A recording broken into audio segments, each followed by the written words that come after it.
आज चाहिँ हामी के गर्ने भन्दाखेरि एउटा ट्रेन्डिङ गिब्ली स्टाइल चाहिँ क्रिएट गर्ने है। नमस्ते। अब हामी फोनमा गएर चाहिँ के गर्छौँ, हाम्रो च्याट जिपिटीको चाहिँ एप खोल्छौँ है। च्याट जिपिटीको एप खोलेर के गर्छौँ, त्यसमा प्लस भन्ने साइन छ, त्यसमा गएर हामीले के गर्छौँ, फोटो चाहिँ इन्सर्ट गर्छौँ। जस्तै हामी अहिले राजेश सरको चाहिँ एड गरेका छौँ विथ अर वाइफ। त्यहाँ लोड भइसकेपछि हामीले जस्ट के गर्ने, create a Ghibli style image मात्र लेख्दा चाहिँ पुग्छ है। यो प्रम्प्ट लेखिसकेपछि चाहिँ हामी के गर्ने, च्याट जिपिटीलाई चाहिँ जेनेरेट गर्ने है।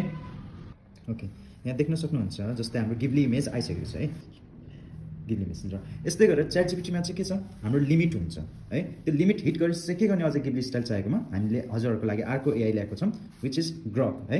ग्रकमा पनि हजुरले त्यस्तै इमेज हालेर यहाँबाट च्याट जिपिटीमा जसरी नै इमेज इन्सर्ट गरेर कुनै पनि एउटा प्रम्प्ट लेखेर लाइक गिब्ली स्टाइलमा चाहिँ के गर्ने, कन्भर्ट गर्न लगाउने। देन आफ्टर द्याट उ गर्यो भने चाहिँ ग्रकले नि के गर्छ, हजुरलाई त्यसरी नै गिब्ली इमेज क्रिएट गरेर दिन्छ। यस्तै गरी ग्रकमा पनि हामीले क्रिएट गर्न सक्छौँ र यहाँबाट मजाले सेभ गर्न सक्छौँ विथ नो लिमिट, अनलिमिटेड है गिब्ली इमेज। र त्यसै गरी हजुरलाई चाहिँ एआईको बारेमा अझै नलेज चाहिन्छ भने, नयाँ चिजहरू सिक्न मन छ भने भिजिट गर्न सक्नुहुन्छ हाम्रो ग्यालेक्सी एजुकेसन दमोली।